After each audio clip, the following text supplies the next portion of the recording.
Prince Harry was eager to take on William's future role as king. "I'll do it for you." Prince Harry was eager to take on Prince William's future role as king, according to a royal commentator, who told Express.co.uk that a young Duke of Sussex offered to do the job for his older brother. Prince Harry will return to the UK for the first time since the Platinum Jubilee celebrations in June. He and his wife Meghan Markle will make stops in London and Manchester, as well as travelling to Germany for a special Invictus Games event. It is unknown whether the Duke and Duchess of Sussex will reunite with any members of the royal family. While it has been said that the couple wants to make time to visit the Queen, reports have claimed that they have no plans to see Prince William and Kate, Duchess of Cambridge. The Duke and Duchess of Cambridge are set to move out of their London home in Kensington Palace and relocate to Adelaide Cottage, a 4-bed property on the Windsor estate. Their move will position them closer to the Queen, who lives in Windsor Castle, allowing them to continue taking on more responsibilities within the firm. Both Kate and William are expected to take on new roles in the near future, and while it hasn't been confirmed, the Duke is likely to become the next Prince of Wales, taking the title from his father Prince Charles once he becomes king. Meanwhile, the Duchess has been tipped to take on the title of Princess of Wales, which will make her the first to use the style since Diana, Princess of Wales. William's future within the royal family has been set in stone since his birth, but that does not mean that the prince was always happy about the path he was destined to take. But while William was once unsure about his future role, his younger brother Prince Harry was eagerly waiting in the wings to take on the responsibility. Kinsey Schofield, the founder of LA-based royal site d4daily.com, told Express.co.uk that Harry offered to take on the top job for his brother. She said, "Diana never wanted Harry to feel like he was less than. She called him Good King Harry for that reason." And when they were growing up, William would scoff at the idea of being king, but Prince Harry would say, "I'll do it for you. I'll be king." Diana wanted him to feel like he was worthy of that. She loved that fire in Prince Harry. She loved that he was ambitious enough and so eager to take on such a role. James Patterson, a well-respected author whose most recent book explores Princess Diana's role as a mother, backed up Schofield's claim as he described how Harry earned his nickname Good King Harry. He told Fox News Digital last week, "William was a handful who did not like being told how to behave." William allegedly once responded, "I don't want to be king." When Harry quipped, "Well, I'll do the job instead of you then," the nickname was born. But despite his eagerness, Harry's offer was not taken up and William is set to carry out his destiny as a future monarch. And while William has dedicated himself to a life of duty, Harry is no longer a working member of the royal family. In early 2020, the Duke and Duchess of Sussex announced that they would be stepping down from their senior roles within the firm and moving to the U.S. They relocated to North America before eventually settling down in California, where they now live with their 2 children. Schofield claims that Harry lost his cheerleader following the tragic death of Princess Diana in August 1997. She said, "I do think that Harry lost his cheerleader. We know that once she, Diana, died, Prince William started to spend a lot of time with the Queen privately. We know that the Queen Mother treated Prince Harry differently than she treated Prince William because Harry was the spare. So I think that maybe he lacked some of that encouragement when Princess Diana left us." The author went on to say that Meghan now fills the role of Harry's cheerleader who uplifts him and envelops him in a way that he has missed since he lost his mother.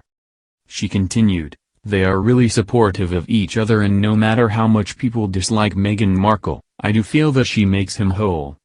While it was initially said that the Sussexes hoped to continue carrying out engagements on behalf of the Queen, a Buckingham Palace statement later said, following conversations with the Duke, the Queen has written confirming that in stepping away from the work of the royal family, it is not possible to continue with the responsibilities and duties that come with a life of public service. While all are saddened by their decision, the Duke and Duchess remain much-loved members of the family. Harry and Meghan have forged new careers in the U.S., they have signed deals with streaming giants Spotify and Netflix, pursued philanthropic and humanitarian ventures and continued to work with important charities. The Duke remains very involved with the Invictus Games, a sporting event for injured, wounded and sick veterans and servicemen and women, founded in 2014. In April, he and Meghan traveled to the Netherlands for the 2020 Games, which were twice postponed due to the coronavirus pandemic. During the opening ceremony of the Games, the Duchess publicly declared her love for her incredible husband, saying she could not love and respect him more as she introduced the Duke up on stage at the event in The Hague. More recently, Meghan sat in the audience during Harry's keynote address to an informal gathering of the United Nations General Assembly in New York City. And according to body language expert Judy James, the Duchess offered her husband silent support as she calmed his nerves. James previously told Express.co.uk, when Harry was up giving his speech there were strong signs that Meghan was, quite naturally, offering some silent support and encouragement from her place in the audience. Her hand clasp twisted on her lap in a sign of empathetic tension as she watched him deliver his important keynote.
the Duchess publicly declared her love for her incredible husband, saying she could not love and respect him more as she introduced the Duke up on stage at the event in The Hague.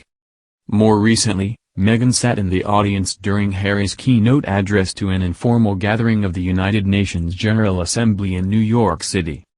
And according to body language expert Judy James, the Duchess offered her husband silent support as she calmed his nerves. James previously told Express.co.uk, when Harry was up giving his speech there were strong signs that Meghan was, quite naturally, offering some silent support and encouragement from her place in the audience. Her hand clasp twisted on her lap in a sign of empathetic tension as she watched him deliver his important keynote.